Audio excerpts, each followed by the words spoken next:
தமிழ்நாட்டில் காவிரி டெல்டா மாவட்டங்கள் துவங்கி திருவள்ளூர் மாவட்டம் வரையிலும் காப்பீடு செய்த விவசாயிகளுக்கு சென்ற ஆண்டு ஏற்பட்ட வறட்சி வெள்ள பாதிப்புகளால் மகசூல் இழப்பை சந்தித்துள்ளனர்.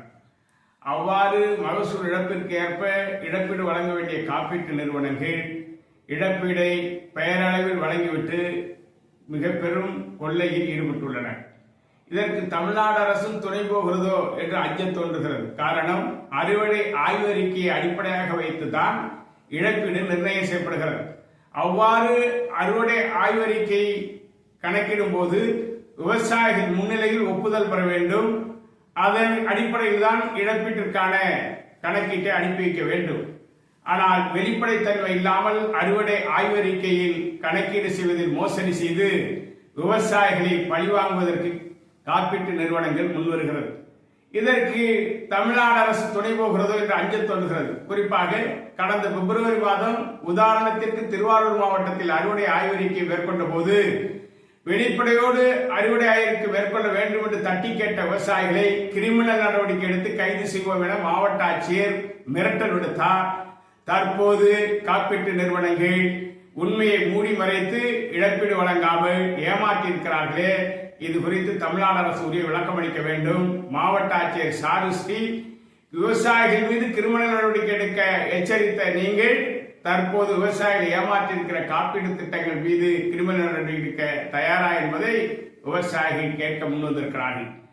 குறிப்பாக மத்திய அரசு இந்தியா முழுவதிலும் விவசாயிகளுக்கு அடையாள அட்டை வழங்குவதற்கான ஆதாருக்கு இணையான அட்டை வழங்குவதற்கான அறிவிப்பை வெளியிட்டிருக்கிறது.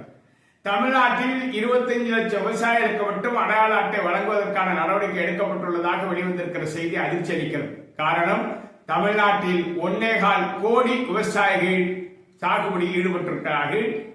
ஆனால் சென்ற 2018-19 ஆண்டு PM கிசான் திட்டத்தில் சுமார் 42 லட்சம் விவசாயிகள் விண்ணப்பித்தார்கள். அதில் 25 லட்சம் விவசாயிகளுக்கு மட்டும்தான் தற்போது PM கிசான் திட்டம் வழங்கப்பட்டு வருகிறது.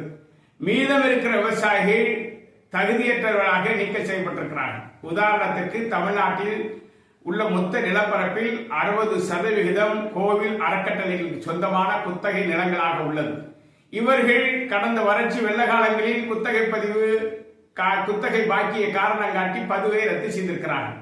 இவர்களை எல்லாம் மத்திய அரசு தகுதி நீக்கம் செய்துவிட்டு 25 லட்சம் விவசாயிகளுக்கு மட்டும் அடையாள அட்டை வழங்கினால் கிட்டத்தட்ட 1 கோடி விவசாய குடும்பங்கள் மிக பெரும் பாதிப்பை சந்திப்பார்கள். எனவே தமிழ்நாடு அரசு இதுக்கு உரிய நடவடிக்கை எடுக்க வேண்டும்.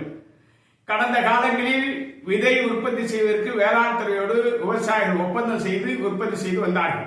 அவ்வாறு உற்பத்தி செய்யும் விவசாயிகளுக்கு விதை கிலோ ஒன்றுக்கு 8 ரூபாய் ஊக்கத்தொகையாக முழு மானியத்தில் வழங்கப்பட்டு வந்தது.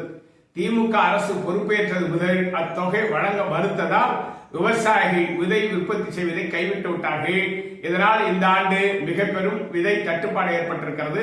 தரமற்ற விதைகளை விற்பனை செய்வதை வேளாண் துறை வேடிக்கை பார்க்கும் நிலை ஏற்பட்டிருக்கிறது. தமிழ்நாடு அரசு விரைந்து நடவடிக்கை எடுத்து விவசாயிகளை பாதுகாப்பதற்கு முன்வர வேண்டும்.